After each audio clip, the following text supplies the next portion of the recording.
First of all, Arthur, I'm very grateful to you for your participation in my series, People of Art as Objects of Art. Sure, thank you. And I myself also a philosopher. I have a PhD in philosophy, and I studied your books in depth. And I specialize in aesthetics and theory of art. Yeah. And also I have some other perspective because I'm an artist. So I look at art from inside of art, Yeah. and from outside of art. Yeah. And this gives me a kind of zero level or virtual kind of ghost position. A ghost position. Ghost position. I see. So when I'm among artists, Yeah. I cannot just take the assertion. Yes. You know, when they assert, Yes. like let's say when Charles Saatchi says that in 1 century or in 2 centuries, people will open the history art book. Yeah. They will see only the names of Jackson Pollock, Damien Hirst, and some others. As a philosopher of art, I question it in a kind of Socratic way. So I can just take it by belief. And on the other side, when I'm among philosophers who work in the field of aesthetics, I listen to them, to every kind of theory. And then I wrote extensively myself. My first work was on the thesis of on the manifestos of Cubism when I was only, 18 or 19 years old. Then I studied Mikhail Bakhtin. So I'm very well aware of the last words in art, which were the last words in 1910, the last word in 1930. So I'm very well aware of the history of art. And when I'm in the crowd of philosophers, I cannot just take their assertions just as a convention, as an agreement of some crowd. So in other words, because of my position between art and philosophy, I cannot enter art crowd, and I can't enter a crowd of philosophers just only by convention. Okay. And this is why I wanted to ask you a question as your sister philosopher, who basically shares with you the same crowd of philosophers, and at the same time as an artist, whom you as an art critic analyze. And my first question is, this project that Vitaly Kumar. There's what, I'm sorry? Vitaly Kumar. Vitaly Kumar and Kumar. Oh, Kumar. Yeah, Kumar. Vitaly Kumar Alex. and Alexander Melamed. Yeah. And by the way, I did a project with Alexander Melamed over the summer. Yeah. Which actually very close to the thing that I would like to talk about. So they did this hilarious project with elephants. Elephants. Elephants. Yes, I know that elephant. I knew that project. They were together at that time. Yes. And by the way, Alexander Melamed is still doing it. He's doing it? Yeah. So the elephants in Thailand, maybe Thailand. They taught elephants to paint. I mean, they went out to Ceylon or someplace in Asia, and they thought that because there were bulldozers now, elephants are less necessary to lift things, and so they have to have something to do, and so Alex thought maybe it was Vitaly, but who's a very funny man. But Vitaly probably thought, since they can't do lifting anymore, maybe they could paint.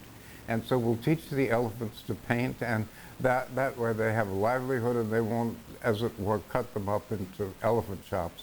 And the idea was, and I remember Alex saying, you know, we got 15 elephants painting. I said, that's a movement. And it was very funny what they did, and there's even a video of them with the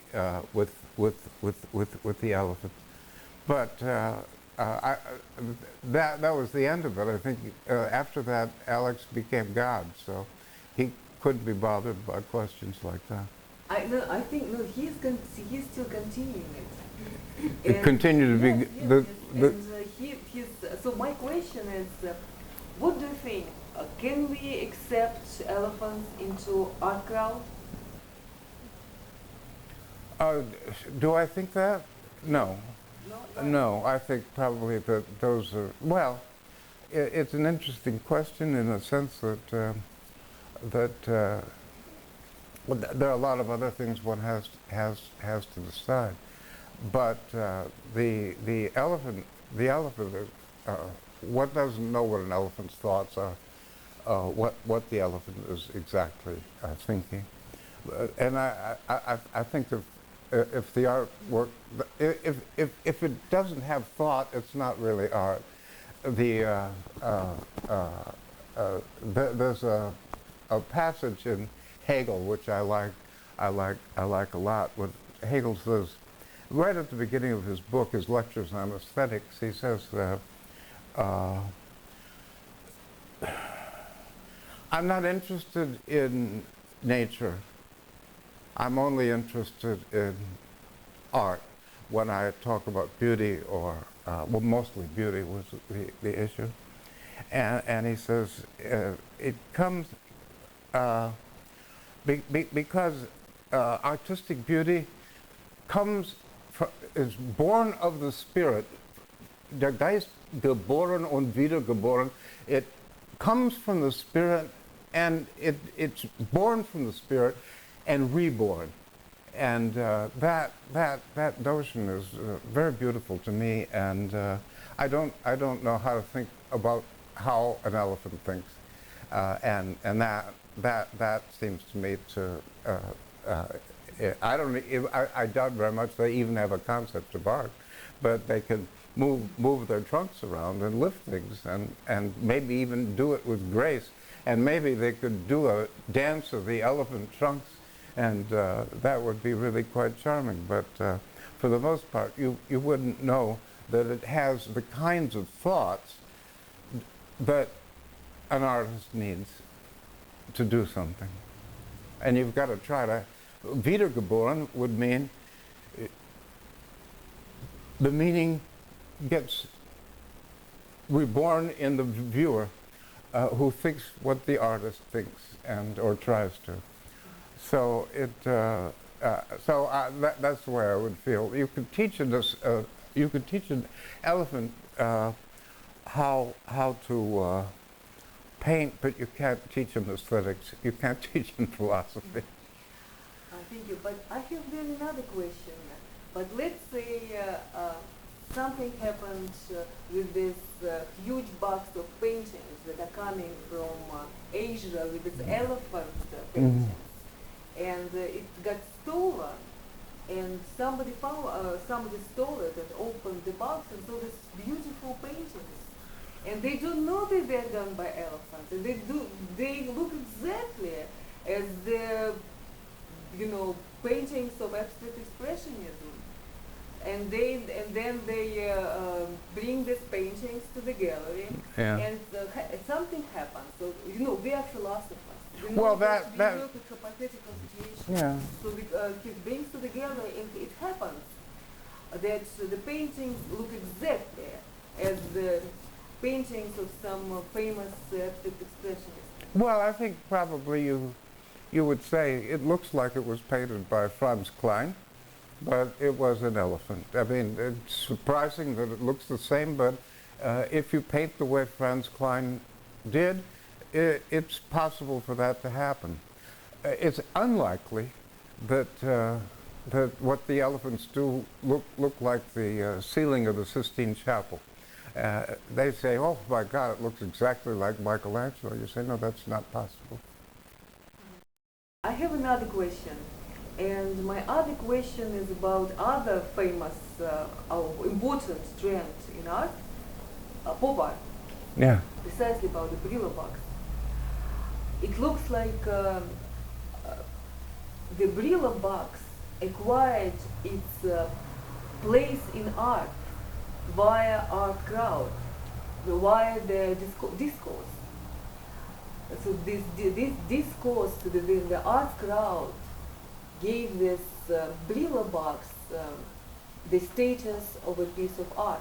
Yeah. So my question is, can we, again as philosophers, hypothetically propose festivals in New York, in Berlin, London, let's say one day, the entire city opens their doors to galleries, and every piece in this house, in every house, is a piece of art. Can we deny every citizen within some specific city a right to, to proclaim during the art crowd? Can we join them in, can It's an interesting in? question, and I'm not sure I know how to answer it, but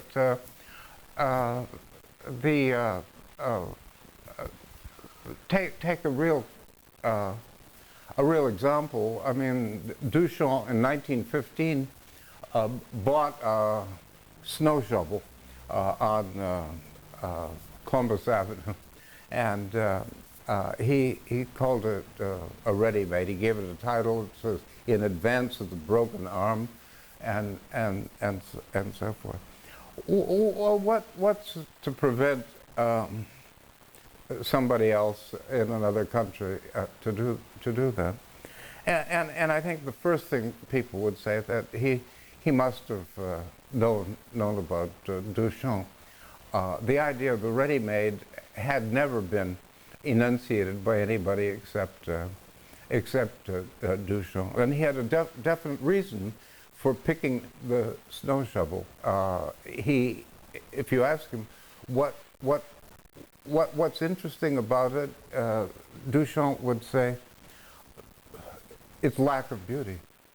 The main thing about there are only 20 odd ready-mades, but each one of them Duchamp was interested in because of the absence of beauty, because he kind of had it in for beauty and so forth. So that it would be very unlikely that somebody without a history, a sense of the history of art, would have an answer like that or a reason like that, that it's not beautiful. Most people want the things to be beautiful. So it's difficult. What you can invest the individual who, I don't know, is a tailor and has a snow shovel and lives in Königsberg like Kant. No, I don't think that's likely to happen. But if it did, then it did. You just don't know in advance how you're going to answer these questions. But the subject is an interesting subject. Then I have another question.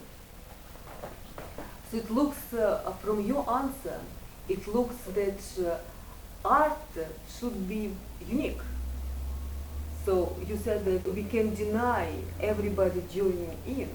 Yeah. Because the idea should be novel, should be a new idea, original idea, unique idea. But then it looks like all the battalions and armies of abstract expressionists who basically just exploited the idea of the first one who came up with this kind of throwing paint at the canvas, or the legions and armies of pop artists who continue, exploiting the same idea. Then this means basically the end. It's all ended. Yeah. It's Finita. It ended, that's right. Yeah. It ended around 1962, and that was the end, and really the end. Yeah, I had a lot of friends who were third generation abstract expressionists, and they were in bad trouble because when they were showing third generation expressionism, everybody was interested in pop art, which was not like that at all. So it's it is what happened. Sorry. My view is that what made abstract expressionism, that is to say that kind of free, is psychoanalysis mostly. You know, Pollock was a depressed man. He saw a Jungian analyst to try and take away the depression, and somebody said, "Let yourself go." I have no idea if that's how it happened, but the fact that psychoanalysis was something that became almost commonplace in the United States, whereas it didn't in France, or it didn't in Portugal, or it didn't in Morocco. I think that made a difference. The first thing was abstraction. That was the big breakthrough. What made it? How can you do a painting and have it abstract? Not really. You've got to draw a distinction between a painting and a picture. You say, here's a painting, but it's not a picture, or it represents, but it doesn't represent pictorially. You're going to have to work that out. Mm-hmm. But in the end, it seems to me that that New York, this is where it was the New York School, and the idea of letting yourself go, a free association, those concepts. It seems to me everybody was right for that. You look at somebody like de Kooning, on the other hand. De Kooning kept to the figure in a certain kind of way. He did these, in 1953, he did these women, big, buxom, toothy women, and they looked savage and so forth and so on. And people were really angry with de Kooning because they were figures. You could see what they were, that they were women, and that they were almost monsters, you might say.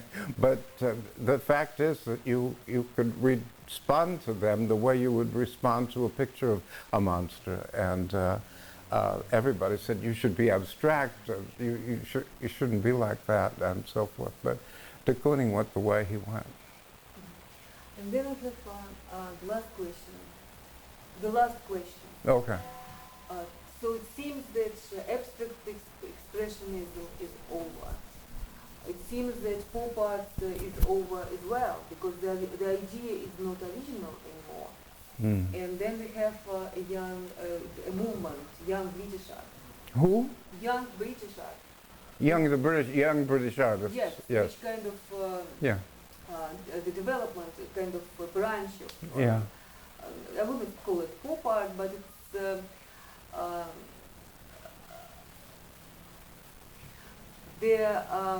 Some of the prominent idea of this. Well, they had very interesting ideas, Mm-hmm. but they were all different, unlike the abstract expressionists, where you can see that they're doing the same thing. Like the artist, the sculptor who did a self-portrait in his blood, which Mm-hmm. had to be frozen and then modeled and then kept in a refrigerator, kind of in a glass thing. And so forth. And then Damien with the stuffed shark. I mean, that's a very different piece. And everything was there was a picture of a woman who had murdered some children, and they put the portrait and then the handprint of the child all over so there was an element of shock that they were interested in, which doesn't seem to me at all what the abstract expressionists were interested in. They weren't interested in shock at all. These were people like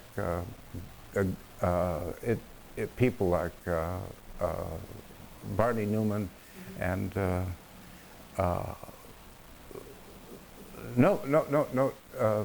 Klein. They were not interested in shocking people at all.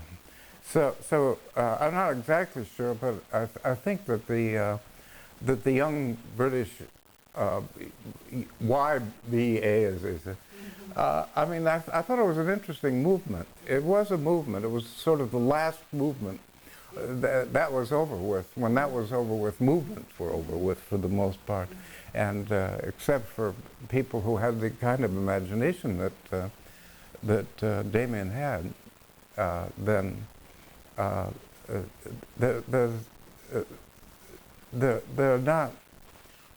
The rest of them didn't, as it were, last quite the same way. I mean, people buy those things and they have a value, and but you know, it's a different culture. And it's actually interesting that Damien Hirst is preoccupied with death. So Yes, he says he is. Corpses and maggots eating corpses. Yeah. It's like it looks like the end of this, the whole era, epoch of the development of art. But art was developing by movements. Expressionism, pop art, and this last movement is ended. Yeah. So my question is, what do you think, as a philosopher who spent his entire life and created such a substantial theory of art, what do you think of the art tomorrow? What do I think of what? Of the next step in the development of art? Is? What do you think it will be? Oh, I think it's finished. The art is over. Yeah, it's not going to be interesting from this point. Elephants. So Yeah, maybe you well, should invite elephants. Why not giraffes? I mean, it's, no. No, I wrote a book on the end of art, and I do believe rather deeply in that. So, I mean, nothing interesting has been happening for the last 20 years, I think. So I thought at the time, I thought with Andy, that was the end. And I thought the Brillo box was the end, because when you can't distinguish between reality and art empirically, or if you say art and reality are the same, that's the end of art. And I think that, you know, that was a brilliant move that he did, but he did put an end to it, and that's quite an achievement. Well, you know, if there were anything really interesting happening, I would know a little bit about it, but I've lately not been able to go to the galleries because of my back, but I read the magazines, and I don't see that much that would make me go to the gallery and write about it. But Arthur, will you join me? I will write a petition for closing all the galleries because the art is... Oh, no, I don't think I would take away the living. That's a philosophical speculation. It doesn't take away the living. The artist has maybe a child, and the child has to be fed. No. So it's all alive. It's not a bad thing. I mean, it's just that I don't expect anything to happen. So. And Arthur, I would like to give you as a gift the print of our work that we have done in collaboration. That's really lovely. Thank you, Irene. Grab the thing. Yes. Thank you so much, Arthur. Oh, thank you, I dear. should write down, it's all over, we live in a lie. Thank you. Thanks a lot, and I'm glad it's not the, what did you call them? I called it Arthur Danto contributes to Damien Hirst spot paintings. Okay, that's good. Wonderful. I mean, it's a beautiful photograph, by the way. Thank you. It really is quite beautiful, and I didn't expect it to be like that. So, I mean, you really did a wonderful thing. And all those foolish little, they're eggs, plastic eggs. I learned from elephants. Yeah. I was thinking about elephants. In elephants? Yes. Oh, there you go. I won't press you and find out why.